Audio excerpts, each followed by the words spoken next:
कथं न ज्ञेयमस्माभिः पापादस्मान् निवर्तितुं कुलक्षय कृतं दोषं प्रपश्यद्भिर्जनार्दन।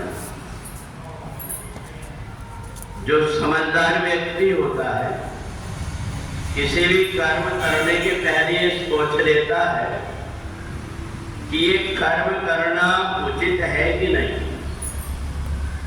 और जो व्यक्ति समझदार रहता है कर्म करने के पहले सोच लेता है, और जो ना समझ व्यक्ति होता है वो कर्म करके बाद में पछताता है। अर्जुन के अंदर इतनी समझदारी रही कि अर्जुन ने जिस समय पर देखा महाभारत के युद्ध में कि मैं धनुष बाण लेकर के तो आ गया, परंतु मेरे को युद्ध किसके साथ करना है, देखा उसने तो देख करके और कांपने लगा। इसलिए कांपने लगा कि मेरे को जिन लोगों ने उंगली पकड़ करके चलना सिखाया, जिन लोगों ने मेरे को विद्या अध्ययन कराया, ऐसे द्रोणाचार्य, भीष्म पितामह जैसे इनके साथ में मेरे को युद्ध करना है। अर्जुन के हाथ पैर कांपने लगे। अर्जुन ने उस समय पर बड़ा धीरज से काम लिया। इधर अगर मैं युद्ध नहीं करता हूं तो द्रौपदी नाराज हो जाएगी, और वो पंचकन्या है, और वो नाराज होकर के स्वयं विकराल रूप धारण करके इन कौरवों के साथ युद्ध करने लगेगी, और बाद में हमको पछतावा होगा कि हमारे रहते हुए और द्रौपदी को अस्त्र शस्त्र उठाना पड़ा। और दूसरा इधर अगर युद्ध करते हैं तो द्रोणाचार्य, भीष्म पितामह जैसे पूज्य जनों के ऊपर अपने को हथियार उठाना पड़ेगा। तो जब जीवन में कोई दुविधा का समय आ जाता है, ऐसा ही दुविधा का समय एक समय भगवान राम के भी समक्ष आ गया। भगवान राम ने देखा कि इधर मैं अगर बन जाता हूं तो पिताजी की मौत होगी, और बन नहीं जाता हूं तो माता कैकेयी कहती है कि होत प्रात मुनिवेश धर जो न राम बन जाए। अगर सोए होते ही राम बन को नहीं गया तो मैं मर जाऊंगा। तो राम जी को भी ऐसे ही असमंजस हो गया था कि ऐसी स्थिति में क्या करें। तो सबसे पहले अर्जुन ने देखा धर्म क्या कहता है, और धर्म के विषय में जब सोचा तो भगवान श्री कृष्ण ने उसको एक बात बता दिया, कर्मण्येवाधिकारस्ते मा फलेषु कदाचन। अगर जो सीमा सुरक्षा में व्यक्ति लगा हुआ है, वो अगर ये सोच करके कि इन दुश्मनों को मारने से पाप लगेगा, यदि वो उनको छोड़ देता सीमा से तो देश में कई प्रकार की अशांति को फैला सकते हैं। इसलिए वो अपने धर्म को विचार करके और अपने कर्म में लगा जाता है, उसको पाप नहीं लगता। भगवान यही बात समझा रहे अर्जुन को भी। जिस समय जीवन में हमारे दुविधा आ जाती है तो हमें एक बात ध्यान रखना चाहिए, हमारा धर्म क्या कहता है। कल्याण किसमें, इस बात को ध्यान में रख करके कर्म करना चाहिए। यदि हम एक ही बात को लेकर के बैठ जाए कि हमें दूसरों को कष्ट ना उसका ध्यान रखना है, तो हमसे अधर्म भी हो जाएगा। एक मरीज अगर तड़प रहा हो और डॉक्टर ये सोचे कि मैं काटा पीटी क्यों करूं, ये तो अधर्म है, तो उसके प्राण चले जाएंगे। इसलिए उस समय भले व्यक्ति तड़पते रहता है, परंतु उसका एक अंग अलग कर देता हो ताकि वो उसकी जान बचाई जा सके।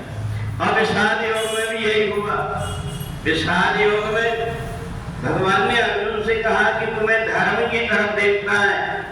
यतो धर्म ततो जया, जहाँ धर्म होता है वही जय होती है। इसलिए तुम्हारा धर्म क्या कह रहा है। अगर तुम धर्म से पीछे हटोगे तो समाज में अधर्म फैल जाएगा। और इसलिए हम जब गीता का अध्ययन करते हैं, भगवान ने अर्जुन को निमित्त बना करके अपने मुखारविंद से गंगा प्रवाहित किया है, जो हमें संकट के समय ज्ञान देती है कि हमें इस समय पर क्या करना चाहिए। एक गंगा वो है जो भगवान के चरणों से उत्पन्न हुई है, जो हमारे शरीर के मैल को दूर करती है, पर एक जो गीता की गंगा है भगवान के मुख से प्रकट हुई है, ये हमारे अज्ञान अंधकार को दूर करती है। तो इसलिए जिस समय पर हम भगवान के द्वारा कहे हुए गीता के ज्ञान को सुनते हैं तो हमारा अंतःकरण पवित्र हो जाता है। हमारे जन्म जन्मांतर के जो उलझन है वो उलझन को सुलझाने में मदद मिलती है। और इसलिए भगवान ने यहीं से जब अर्जुन को विवश देखा, दोनों तरफ में कुछ निर्णय नहीं कर पा रहा है, उस समय भगवान के मुंह से एक बात निकली, असोच्यान मन सोचस्त्वम प्रज्ञावादांतमास्ते। तुम जो नहीं सोचना चाहिए उसका सोच कर रहे। तुम्हें पता है मौत तुम्हारे हाथ में नहीं है। जातस्य ध्रुवो मृत्यु ध्रुवम जन्मतस्या। जिसने जन्म लिया उसकी मौत पहले निश्चित हो गई। इसलिए तुम एक काम करो, अपने धर्म को विचार करके कर्म करो। जो धर्म की तरफ चलने लगता है उसकी विजय होती है और समाज में एक व्यवस्था भी बनती है। इसलिए आज हमारा परिवार घर इसलिए बिगड़ रहा है कि लड़के लड़कियां मनमाने कर रहे हैं और हम कुछ बोल नहीं पा रहे। हमारी स्थिति धृतराष्ट्र जैसे हो गई है, जिसके दुर्योधन और दुशासन जैसे बेटा अन्याय अत्याचार कर रहे और माँ बाप जैसे धृतराष्ट्र को दिखाई नहीं दे रहा था अपनी बड़ाई कि मैं भी पतिव्रता हूँ, ये दिखाने के लिए गांधारी ने भी जब अपनी आंख में पट्टी बांध लिया तो उसके बेटा दुर्योधन और दुशासन जैसे होकर के दूसरों की इज्जत लूटने लगे। तो इस प्रकार से हमें अपने परिवार को देख करके, चाहे अपना हो चाहे दूसरा हो, कोई गलती करता है, कोई गलत काम करता है, उसका विरोध करते हैं तो वो सुधर जाता है। तो इसलिए भगवान ने पहले अध्याय में कहा कि जीवन में जब कभी असमंजस का समय आए तो धर्म सम्मत जो है उस रास्ते में चलने से अपना कल्याण होगा। ऐसा मान करके जो चलता है संसार में उसकी ही विजय होती है। बोले वृंदावन बिहारी लाल की जय।